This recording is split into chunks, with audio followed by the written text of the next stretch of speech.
Hi, my name is Dan Zeilinger, and I have been a world-traveling full-time trad jazz musician for the past 40 years. Some of my most memorable performances were on the lawn of the Edinburgh Castle, at Imperial Palace in Japan, as well as TV shows and commercials across the world. I've met many people during my career and have spent many hours on stage and off with these musicians, talking about jazz, life, and more. Some are touring musicians, some are theme park warriors, and some are casual musicians who play on the weekends with friends. I think they all have stories worthy of a movie script, and through these interviews, I'll be sharing them with you. Hi there, this is Dan Zeilinger with Trad Jazz Today, and my next guest is somebody that I've known probably longer than anybody else I will interview on this program. And we've known of each other since 1971-ish, 72, I think. And you'll hear that connection once we get started with the interview. But here's my very good friend, and for my money, probably the most fun drummer to listen to on the planet, and his technical experience. As Dick Hardwick said to me, I think he's the best since Buddy Rich. And I tend to agree. And by the way, right after your interview, Matt Johnson, I'm going to be interviewing Dick Hardwick. Oh, we'll send him my love. I will. And I know that because the last time I saw him was when we saw you at Steamers. Were you with Dick at Steamers? No, I was with somebody else, but I saw him across the room and he came over and said hi, and we talked dirt on you for about 10 minutes. So okay, all right, that's all you had time for that night. So here's my friend Matt Johnson. Hi, Matt. Hi, Dan. Hey, buddy. Good to see you. Were you actually born in Orange, California? In the cutting edge metropolis, I like to think of it, the cutting edge metropolis, Orange, California. Yep. It's a beautiful city. It's like they took a piece of the Midwest and dropped it in California. Well, it was. I mean, that's how it was. Even more so when I was growing up. My parents notched our lot out of an orange grove. We could hop over the fence from our backyard and in any direction go for blocks and blocks and blocks of just orange groves. So it was very much it was still an agricultural town in the late 60s. And yep, I was there. My daughter was actually born in Orange. I was living on La Vida at the time. Yeah.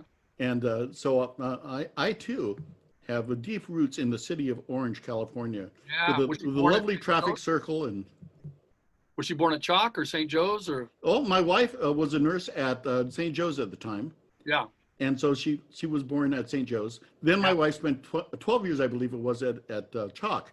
So we have both of them. Now she's at St. Jude's in Fullerton, but that's another story for another day. Yeah. Okay. All right. Yes, it all began in the city of Orange. I went to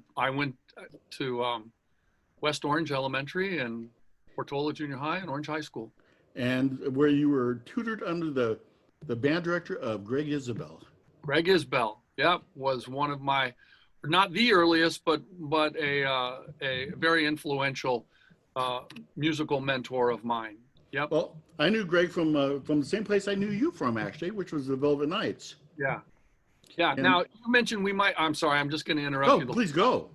You said we might know each other from 71. I believe I was in the Squires as early as 69. I didn't join VK until 71. Yeah. And then I kind of took a little break. So I might have been around there. So I didn't march with the Knights until 77, but I was gone by then. Yeah. Yeah. So I was with the Squires right up to maybe 70 or 71. Well, I know your dad was a mover and shaker in the Squires too.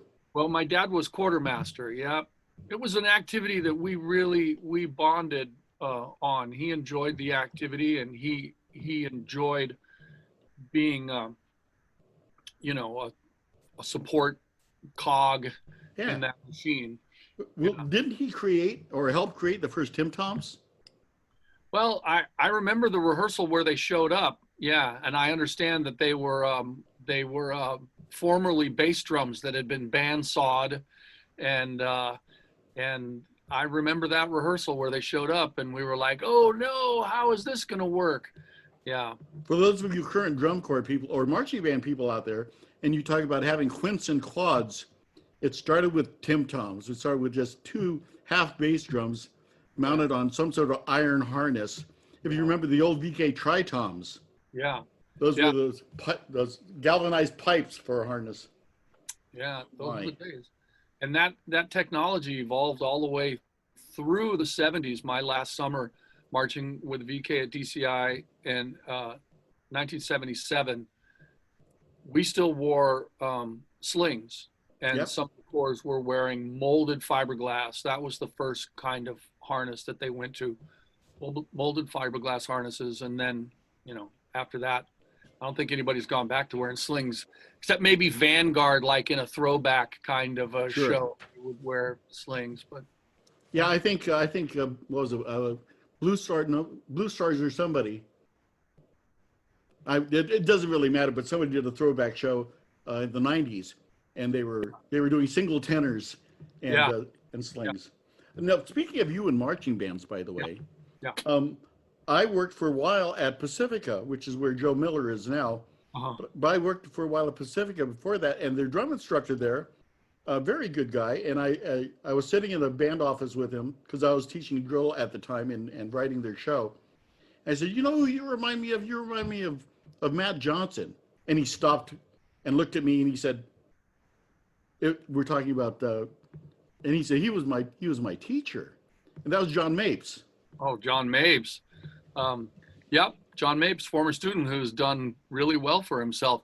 And so he was a student in my drum set class at Fullerton College. I've been teaching drum set studies there. I've been teaching classes in drum set. Had a great opportunity when I was first hired there to kind of build the curriculum that I wanted to teach. And John Mapes was part of the early drum set classes there, but you wouldn't know it meeting him now. He was like most 19-year-olds, but went on, got his degree. Must have been a degree in percussion performance. I think he went to Long Beach State, but he is really the voice of contemporary drumline right now. Has done very well. He and his partners in Box 6, I think is the name of his Yes. site and company. Writing competitive marching and what we used to call standstill, pepper standstill, The old guy, yes. drumline stuff. Yeah, John A- Mapes has his own. ADLA was a What's that? standstill. American Drumline Association, ADLA. Yeah, They're like the standstill guys of the 70s and 80s.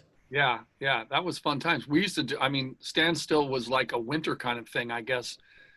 You couldn't be out on the field. Here we were in Southern California, winters were as, cold as 62 degrees. But you wouldn't be on the field. You'd just be indoors playing music. Yes, a nippy 68. Yes. Yeah, right. Yeah. Pull out your long johns.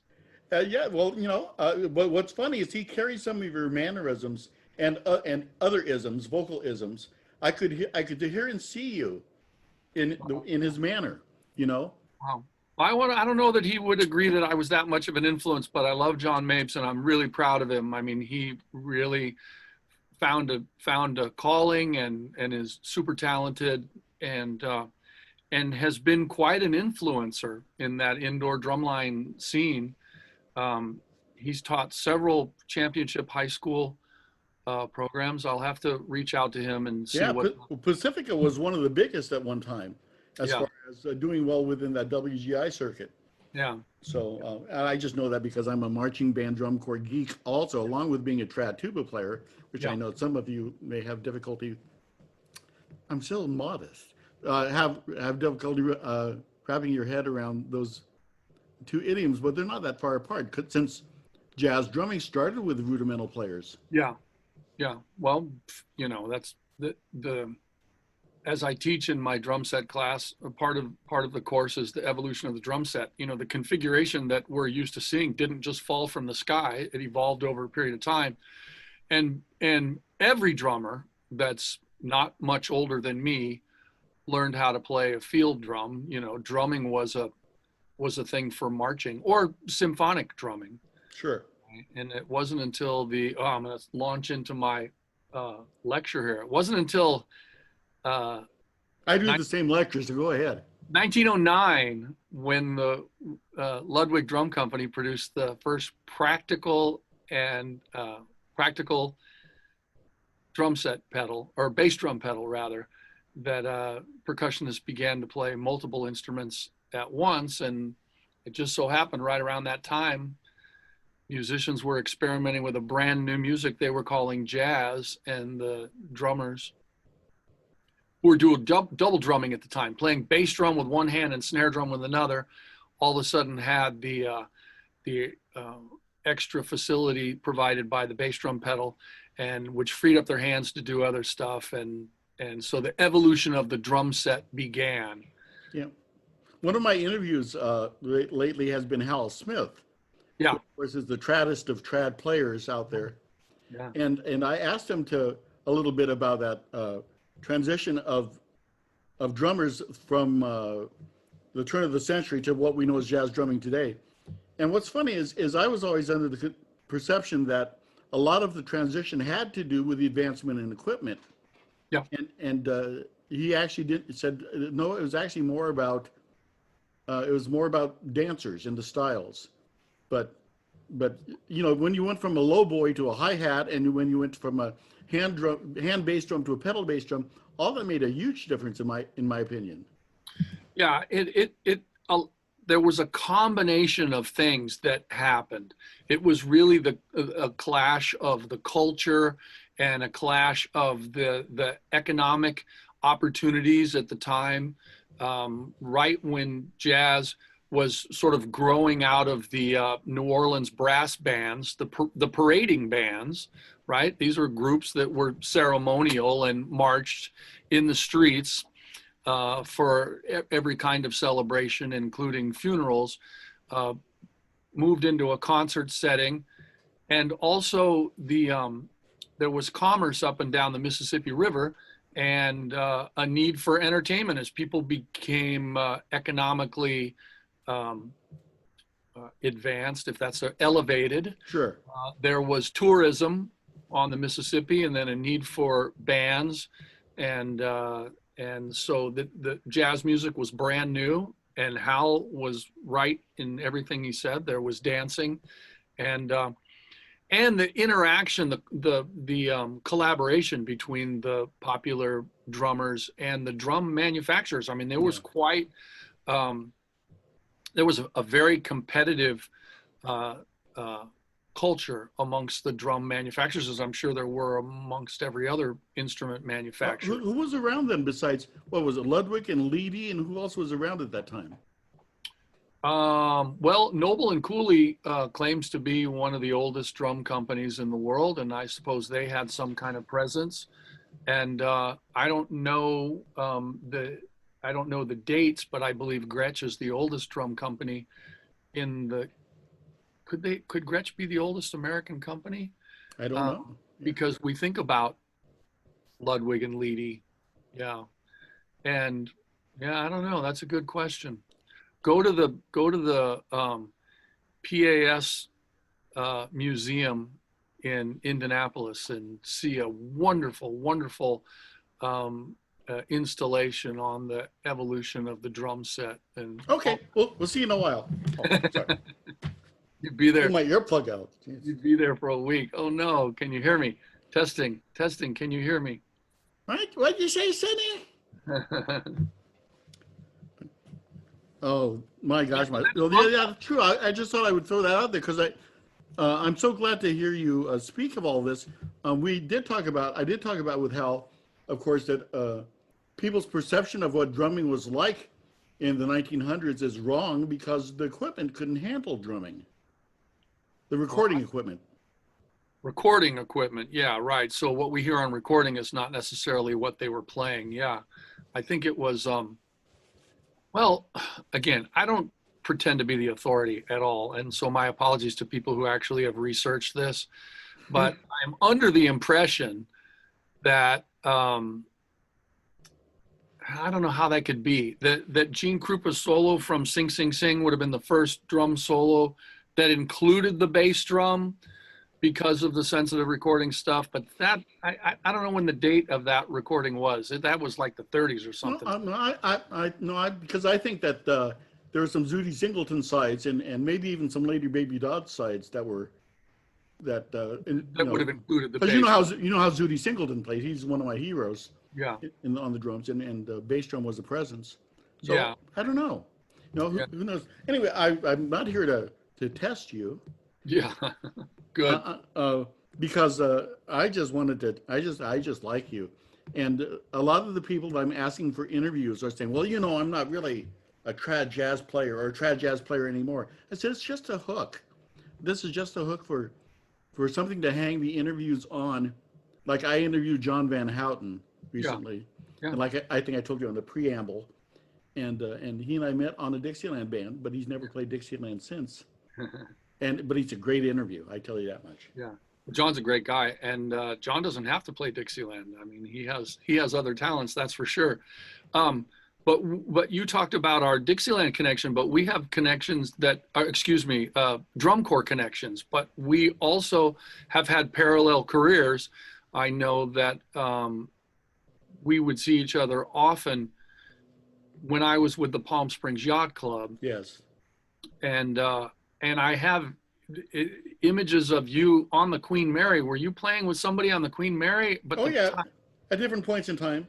yeah, when I was there, and then I played for so many years at Disneyland, and after the Jazz Miners were let go, I think you became a part of. Were you a part of the Sandblasters? Oh God, yes.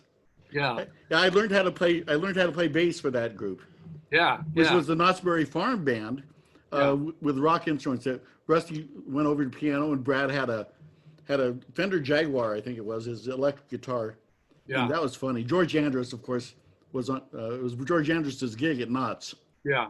and he played set. But yeah, in fact, we did that.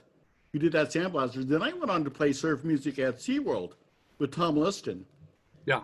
So I actually got into the rock and roll bass. Well, rock and roll. The what would you call that? Rock and roll light. Yeah. With those guys. Yeah. Well, I was really impressed by all you guys. I mean, our world came crashing down when the Jazz Miners got let go from Disneyland, and that might have been 84 or something like that. And I had been playing at Disneyland since, well, 78 or 79 maybe, and gone from one show to another, and really was full time there all that time. And then when that show closed, I was really impressed with you guys, because I'm like, oh man, I got to think of another jazz gig to do. And Brad was like, I'm going to learn to play rock guitar, and we're moving right into this other thing. You guys had an opportunity and you really went for it. You mentioned Tom Liston. There's another guy. Have you interviewed Tom yet? Has he been part No, of your? I'm still working on him. Oh man, you know, so Talented. super talented, yeah, but also resourceful. He started as a trombone player, if I'm not mistaken, Correct. and then when he started jobbing, he realized, well, there's other opportunities, so he taught himself tuba, Yep. and before he got around to learning to play banjo, and I think he sought some of the greatest teachers. I mean, he was not only talented, he was smart to get some of the greatest teachers. I believe he studied with Brad Roth, and then even Doug. Dougie, and then I'm thinking guitar, Ron Eshte. He might have studied with Ron Eshte. Could have been, yeah. Just went to the very top. But again, those are just memories. Not to mention his brother, who's also now a monster arranger. Yeah. But Bill played actually on the Southern Comfort Dixieland band with Brian Shaw, myself, and Dan Barrett and all that. Yeah, yeah. His mom was a big band singer. And, Bill played reeds, and I played with him in the early South Coast Brass Works, and he was, he was part of the scene here locally. I'm trying to think where they went to school, but I know that Tom went to high school at Cypress. yeah, And I only know that because he was actually boyhood friends with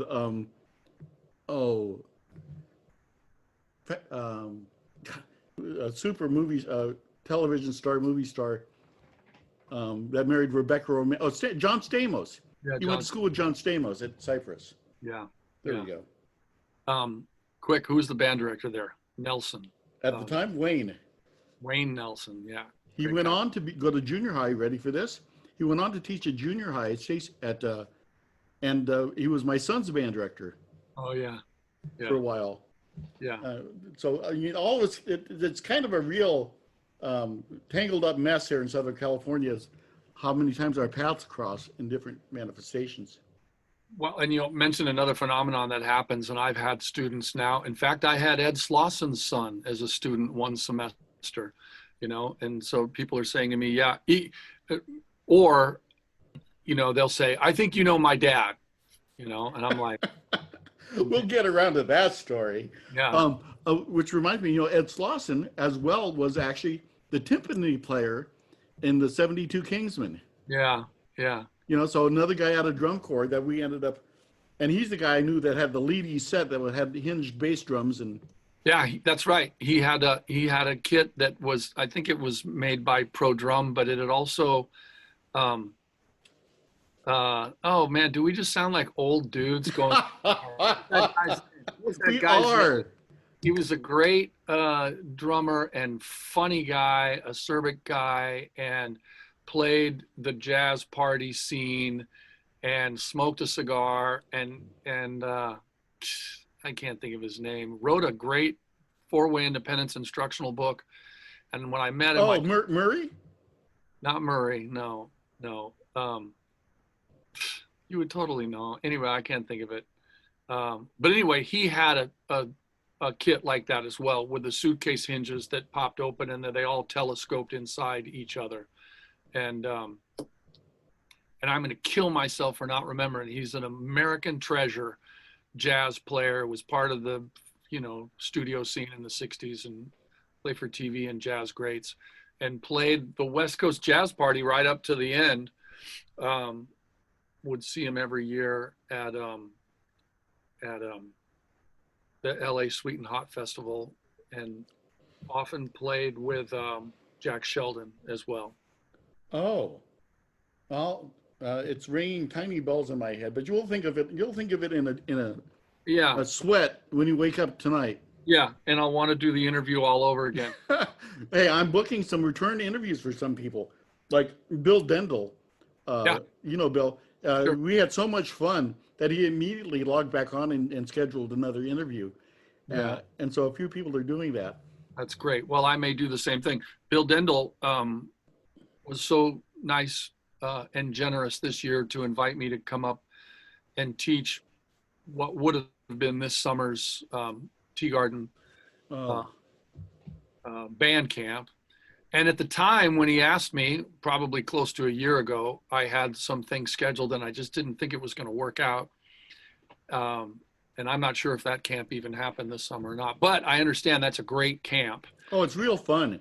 And I just wasn't able to get it together. For a time, we actually were running, Bill was actually running the camp up in Mammoth Lakes. Yeah. Festival for a while. And I actually had Tom Kubis up there one year. For the Mammoth Lakes camp. And you don't think that was fun. Tom Kubis knows a little bit about traditional jazz. Really? Yeah. Oh, I should ask him. A lot of people don't know that about him. Actually, a lot of the younger guys who idolize him. That a teenager he played with, and I don't know if it was just, well, you'd have to ask him. George Probert. Well, he was a protege of Probert's, and or I don't know if he would say that anyway. Super fan. When I got hired with the Jazz Miners, Kubis and I were hired at the same time, and along with Eric Messerschmidt, I believe, or yes. At least shortly thereafter. I remember playing with John Brand, but I think that Eric came in pretty quickly after that.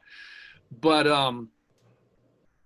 the background music on the Mark Twain were tracks of the Firehouse Five, and Tom had played with the Firehouse 5+2, and that's what you'd have to ask him about, whether or not it was a regular thing or just because of his connection with Probert, he sat in, or I don't know. He will tell you.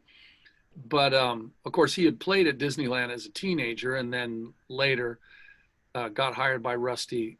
And so we'd go out there, and that music would be playing as we would hear the Mark Twain approach, and people would disembark, and we'd get on and we'd play a couple of sets going around the rivers of America, and we would hear that music Yeah, famously, I think it was the China Boy cut. well, it was what's the tune that has that is it Clarinet Marmalade, or but it was anyway, here's the story. Tom wrote a shout section for one of the songs, but he arranged it to the George Probert solo. So he took the solo and then he arranged it like a soli for the whole band. And it was that, I don't know if it was the Clarinet Marmalade, but it was quoted. That's High Society, I think, is what. Yeah, that's High Society. That's what exactly you're singing. Yeah. So his solo from High Society, Tom arranged as a shout chorus, and yeah, I don't know why I said Clarinet Marmalade. That's such a weird. Obscure... Because that's one of the things that Westy used to play on his tuba. But, yeah. But yeah. Of course, Tom went on to do such craziness with Swing Savant. Yeah, which is one of my favorite bands in history. I went from the Jazz Miners to the Palm Springs Yacht Club, and then was the original drummer with the Tom Kubis Big Band. I had played with the Orange County Rhythm Machine with Tom, and Bob Cassins was the leader of that group.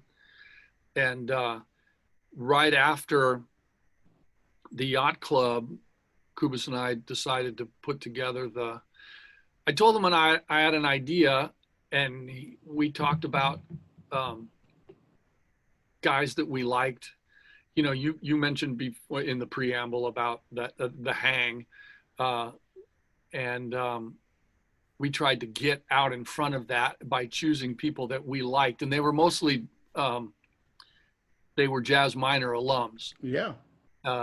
Rusty, Bill Liston was in the first one, and then Mark Vischer came in later, and Chuck Hughes, Eric Messerschmidt, Brad Roth, and it was a great band. So when I talked to Tom about it, he goes, "Great, let's you set up a rehearsal and I'll bring some charts." And within 1 week, he had like a dozen fully arranged charts. He's phenomenal. And read through them all, and that was the birth of Swing Savant. Yeah. I always felt that it was, I may be wrong, but I always felt it was kind of giving a finger to the trad guys who were so deeply embedded in recreation as opposed to playing jazz. And I loved it. I loved the band. Yeah, that wasn't a conscious sort of ploy on our part, but we just wanted a band with guys that could just, that were just monsters. They were monsters. I was trying to think of a word that wouldn't sound too virtuosos. Yeah, they were, and not only virtuosos but charismatic entertainers, and so they were really fun to watch. And we would do festivals sometimes. I remember one time we were up doing the San Juan Islands and messing around with the charts or something. We couldn't get the right chart up there. And somebody yelled from the crowd, "Oh, forget about the charts, just play." And Tom got on the mic and he said, "We read charts because we can." So that might have been a moment of thumbing his nose at the, as someone used to call them, moldy figs. No offense, anybody. No, absolutely. You know, there is a place for preservation, and that is for sure. We need to remember the origins of all the musics. But yeah. You know, one of the things I wanted to really capture on this interview with you was the difficulty at times, and I'm speaking from a personal experience here, the difficulty at times having a sense of humor. And some leaders and some musicians and some fans don't appreciate it. But I was on by the way, I was on an interview. I interviewed Katie Kavera. Yeah. And she said, you know, my humor is kind of like Tourette's, except it's manifested in jokes. So, And I think that's really accurate with me, and maybe for you. yeah. I'm not sure. It's everybody comes to a musical performance for different reasons. The musicians can even have different reasons for being there, but I learned on the trad festival circuit that people really have different ideas of what they hope to get out of that experience. And we got with the Miners and Swing Savant nothing but love and support from that community. But there were always kind of people who would go out of their way to come up and, you know, give you a on the spot critique, or, you know, their 2 cents of what your performance was, above and beyond, hey, thanks, I enjoyed the performance. I remember standing in line at my wife's festival. My wife produced New Year's Jazz at Indian Wells for a dozen years, and there was a little line of musicians who were getting something to eat. And guy in front of me turned around and said, "What band are you with?" And I said, "I'm with Swing Savant." And he said, "Oh yeah, I don't like you guys." The other thing that always happens is a fan will come up to me and say, Yeah. you know, there are two bands at this festival I really like, yours, and then they'll name the one I hate the most. Yeah. You Yeah. know? So anyway, but your point was tough to keep a sense of humor. It depends who you're dealing with. As a band leader, there's so much work that goes into getting a musical product ready for that performance. And I learned during that era with Swing Savant, as I tried to book it outside beyond the trad circles.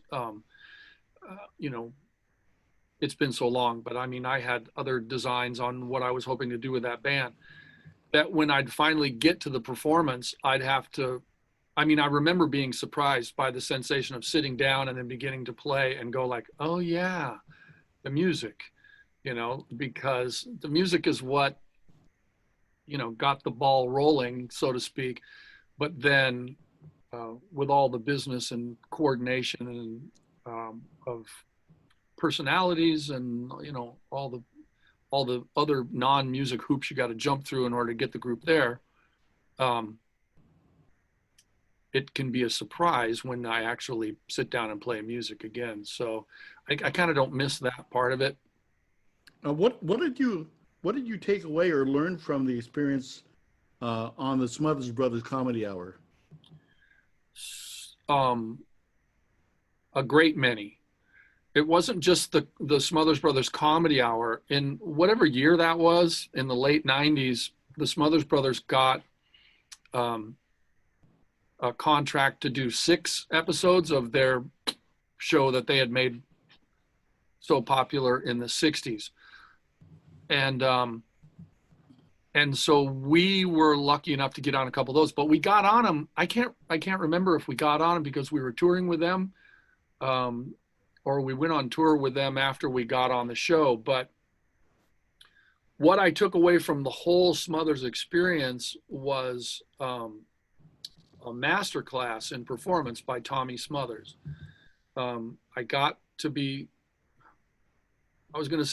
close with Tommy. It's not like we've corresponded since, but he very much took a liking to the yacht club. At the time when they toured, they had a couple different support groups.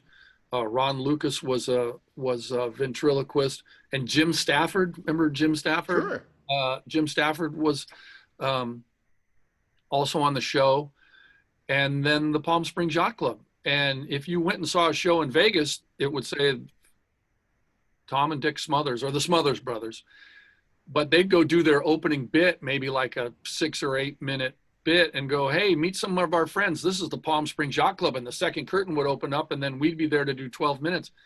And so we would do our part, and then we'd hand off to Jim Stafford or something like that. And eventually the Smothers would weave their way back into the show. It was a great show. It was like a variety show, a live variety show. But we would run from our performance up to the light booth, wherever we were performing, and watch their set.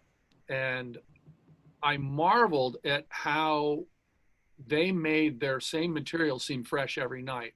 And this maybe is going to seem obvious to everybody, but I mean, it was such a wonderful experience to behold. And because I had a relationship with Tommy, I said, it's so great that you're basically doing the same material. It was kind of insulting, however. You're basically doing the same material every night, but how do you keep it fresh? You know? And he said, we've been doing the same material since the 60s. We just changed the names of the presidents.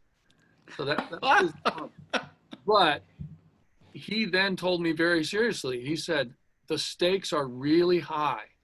You know, what seems like an opportunity to improvise is not what you're watching. What you're watching is us riffing on material that we know is guaranteed to have a payoff. And that was huge to me, coming from, you know, improvisation. It was like, we're playing tunes and we're doing them differently every night. And I guess on the one hand, we're playing music and we're improvising within these boundaries. But he was like, no, the challenge is not to be funny. The challenge is making funny material funny every night. And so that was the biggest thing I took away from, I mean, it was like a little light bulb that went off for me, you know. It's like, write a show that's solid and then sell it as fresh every time. We got into that with the Yacht Club. Yeah. And you know, I've tried to do that with every group that I've been with since, even if it just means programming tunes in a way that moves the energy in a forward direction. You know? Which is kind of hard. Actually, in a way, it's really hard to do with the traditional jazz. So many of them are either in the same key or at the same tempo. Yeah. It's hard not to just wash over the audience if you're not careful about programming. I do understand that. You know, I ran into it took me a long time. In fact, it took me too long to learn that exact lesson. And it's cost me a few jobs because of the fact that I'm so spontaneous at the wrong times. Well, you know, is that the people around you are having trouble keeping a sense of humor? I don't, if I understand you correctly, conversely, I find that when I'm part of a group and I'll say, hey, you know what? When we do this song, let's not get bogged down in whatever that thing is. Let's move right into the next thing. Because I have in my mind this need, although it may not be showing in this interview, you know, need to connect the dots and to move it forward, right? And some people really have a hard time with that. You know, they're like, hey, Matt, whoa, you know, let's just have fun. Let's just have fun. And to which I say, it's not our place to have fun if we're performing for other people. It's our job is to make it fun for them. Yeah. And our job is to make it seem like we're having fun. You know, if what we do is fun and other people enjoy it, awesome. But if what we do is not fun for them, then we have to rethink what we're doing, because there's nothing worse than a band up on stage playing for themselves and talking to each other and not forward facing and welcoming the audience in on whatever they're doing. I understand totally. It's kind of the basis of theme park entertainment. Yeah. That takes a lot of us. That takes me. I'd rather not speak for everybody, I guess. But all that took me a long time to comprehend. I heard once somebody was watching Robin Williams on the blocking for Tonight Show, and that all of his craziness, jumping on chairs and attacking the cameras, and that was all rehearsed. It could be. And well, I'm just saying, I heard that from somebody who worked on the show, that what came off like Jonathan Winters, what came off as just absolutely spontaneous craziness at times was something that was crafted and rehearsed. Yeah.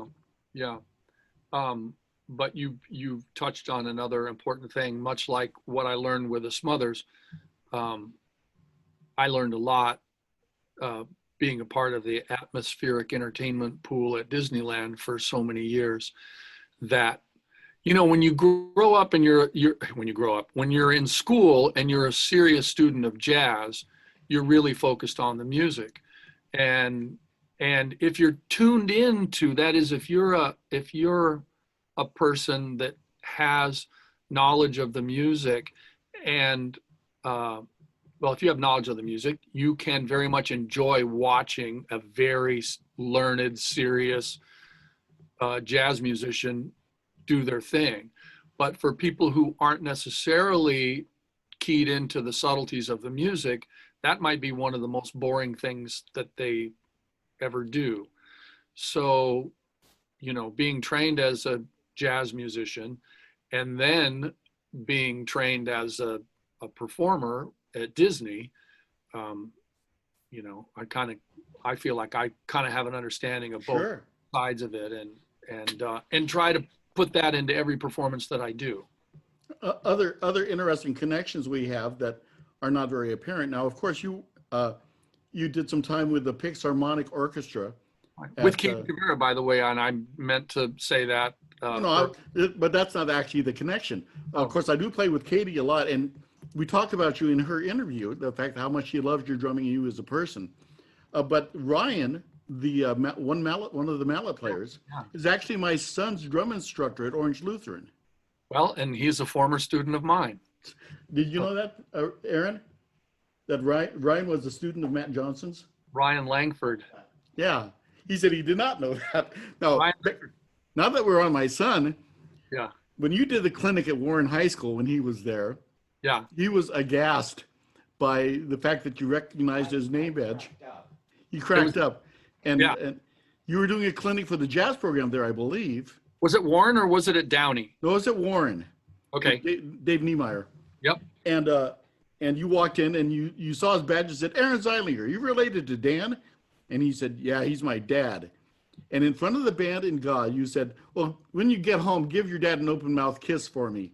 Okay. I think what I said was kiss him on the mouth. Kiss him on the mouth. Kiss him on the mouth for me. Open mouth kiss that would have just been creepy, but kiss him on the mouth. Kiss him on the mouth and say it's from me. Either way, I appreciated it. It was funny. And of course he called me up right after that or texted me and said, do you know what just happened? Yeah. Now, an interesting thing with my son is when you're somebody's kid and you grow up with them, a lot of things don't sink in. And in my case, it was his idea to do this show. Yeah. After a long time. And one of the things was Kai Palmer also did a clinic at school. Yeah. And not knowing that I knew Kai Palmer, he texted me from school and said, Dad, I just heard the most amazing trumpet player, Kai Palmer. And I said, Aaron, say hi for me. And he goes, what? I said, just walk up to him and say, I said hi. And so he walks up to Kai and he says, my dad says hello. And Kai says, who's your father? He goes, Dan Zeilinger. He goes, Dan Zeilinger. You know, and he and I played in orchestra together, just in bands together and things back in the day. So anyway, Aaron's learned better than to be surprised by people that I tell him to say hello to.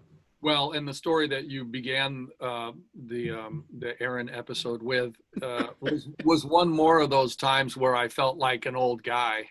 You know, I'm like, Zeilinger, how, you know, I'm like, even if he would have said, yeah, he's my uncle, I wouldn't have felt as old as I did when he said, he's my dad. And just think of how much older I actually am of you, but that's okay. I don't want to ask, but you're looking great and you're smiling and clearly happy and engaged and excited about this new venture. I'm happy for you. Well, actually, I'm really excited about interviewing you. I told my son this morning, I'd say what happens here is we're actually in his apartment right now. I mean, his in Anaheim Hills. I live down in Anaheim. I live right in the shadow of Disneyland. Yeah. And so every morning that I do this, which is Tuesdays and Thursdays, he actually drives down to my house, picks me up, and brings me up here to do this. And this morning he said, I can't wait to talk to Matt. You know, he says, well, I hope you have a good time, Dad. And so anyway, the reason I'm so happy and look like I'm healthy is because of you, boy. I just have always enjoyed your company. And like you said, we've run side by side for so many years. Yeah. You know, I didn't know I've seen a few pictures online. I have a Facebook profile, but I'm not really active. Although I did just recently start looking at it again because I did two remote performances. One with Tony Guerrero. Well, they're both with Tony, but one was the bunch of his friends big band, and we did another funny thing, remote thing that Tony produced. And so I went on to kind of keep track of that. And subsequently, I saw some pictures of you marching soprano, right? That's Yes. yeah, which of course doesn't make sense to me because I've only known you as a low brass player. But so we were kind of close in proximity during the drum corps days, and then when I was working at the park, I was with the Miners and with another tuba player. When I went over and worked on the Queen Mary, it was with the Yacht Club with another pretty talented tuba player, and I mean with the Yacht Club. That's what I said. Yeah, I was joking that Westy was kind of talented. For those of you who knew Westy, you know I'm joking because he was probably one of the most inventive and naturally funny performers. It was a joy to work with him, and that was a wonderful, wonderful group, the Palm Springs Yacht Club. There's somebody has posted a couple of clips from our Smothers appearance on YouTube. I don't know how to find them. Search Palm Springs Yacht Club. Yeah. But now that name has been used by a couple of, I think there's a clothing company. And, oh no. Yeah, and there's actually there was a water park in Palm Springs for a while, and it went derelict, and that's now been purchased by some guys who are making it into a wave pool, a surfable wave pool. That may be the Palm Springs Beach Club. Anyway, it's a great name, and yeah. you guys should have gotten some heavy copyrights on it. Yeah, yeah. But anyway, it was a fun time, and a group of wonderful guys, and I'm going to give them credit too, John Reynolds and Bob Reitmeyer. I came in the yacht. Not that you're asking me, Dan, but you should have. The Yacht Club came about right on the heels of California Zephyr, which was a group with John Westy and Ray Templin. Okay. Sweet Ray Templin. And, I've interviewed Ray, by the way. Oh, that's so great. And my first interview today was Ralph. Oh, okay, great. So, where's Ralph? Is he? He's in Nicaragua with his wife. Yeah, right. Yeah, how great. Love them both, but they had a thing, and then it turned into the Yacht Club, and I came in for just a couple of performances with the three of them. Ray playing piano, because Ray was doing a thing back and forth between piano and drums, and then all of a sudden the group changed configuration. John and Westy switched it up. I wish you could have asked Ray what happened there, but next thing I knew, it was me and Bob and John and Westy, and that was the start of a really wonderful run. Bob made a wonderful foil for all the craziness. Yeah, right. Deadpan and just nailed the part. So we have to start wrapping things up soon. No. But I know we'll do another one. We just have to. But right on the heels of this interview, I've got Dick Hardwick coming up. Yeah. And unfortunately, anyway, we booked things really close today for very strange reasons. It's weird. Anyway, I want to talk about Jane Lynch and your touring with Jane. Yeah. I've been since 2000, that is the year 2000, collaborating with Tony Guerrero, and we have had one kind of a band or another that's evolved into what was the Hi-Fi Quintet and then the Jet Set Quintet for a moment, and then he did a record under his own name, and then got the nod to be music director for Jane Lynch, comedian, Golden Globe Academy, Emmy Award winning actress Jane Lynch.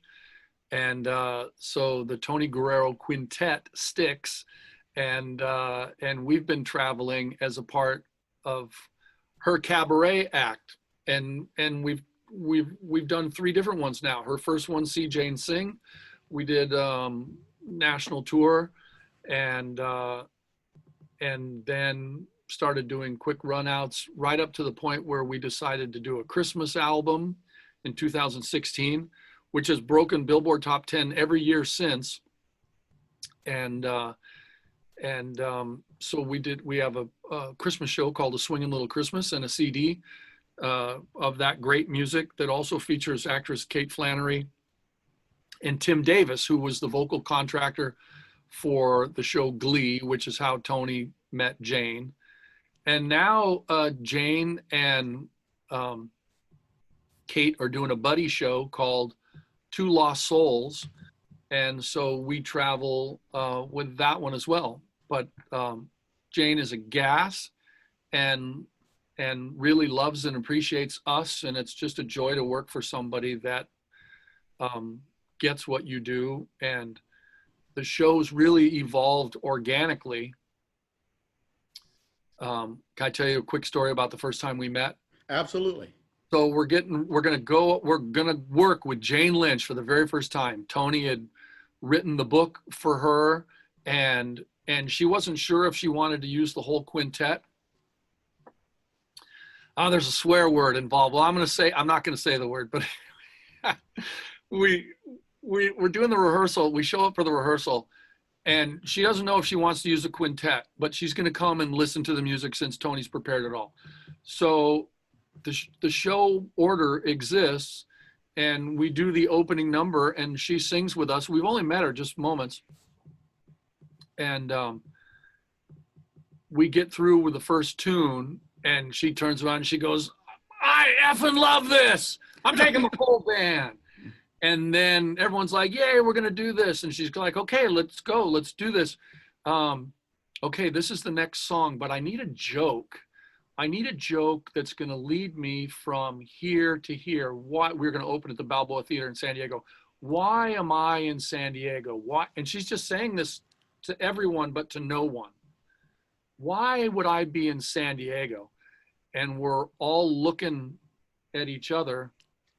And I can see Tony saying, "Don't say anything, don't say anything." You know? And I'm like, maybe the joke was, why was Kate Flannery in San Diego? Okay. And I said, maybe she's on her way to Tijuana to get some black market pharmaceuticals. I don't know, just maybe. And Tony was like, "Oh," like that. And she goes, "That's great. What's a funny name of a drug?" And I said, "Percocet." "That's a funny name." She goes, "Great. Kate, you're on your way to San Diego to get some black market Percocet."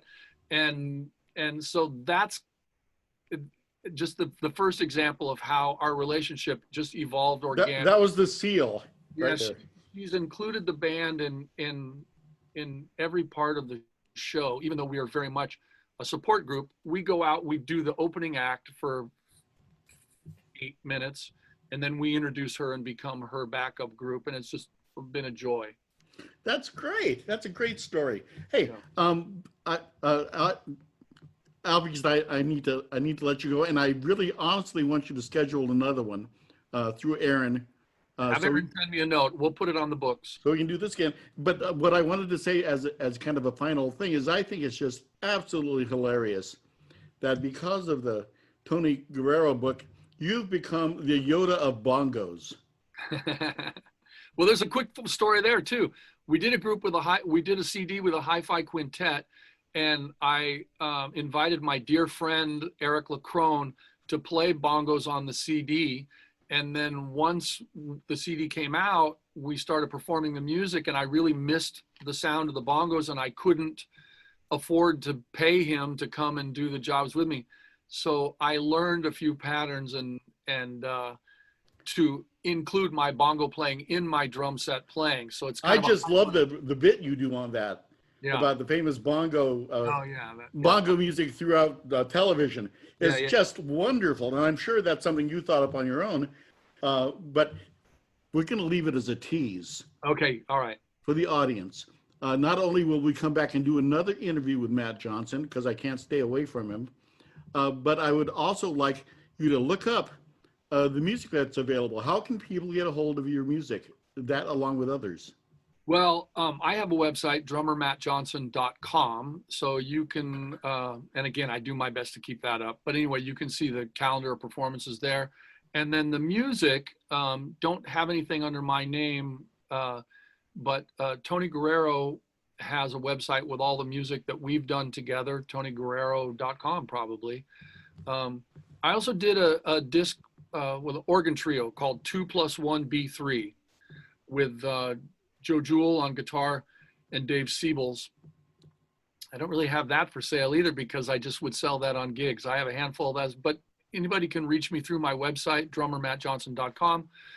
Drop me a note and we can correspond and figure it out from there. All right, Matt. I see that Dick is waiting in the wings. So kiss him on the mouth and tell him it's from me. Well, thank you so much. And as always, I love you, man. Thanks. Back at you. Take care. Later. Thank you for watching Trad Jazz Today. Dan shows new interviews every Monday, Wednesday, and Friday. Make sure to check out the archive of past shows and please give us a thumbs up when you subscribe to the channel. Bye.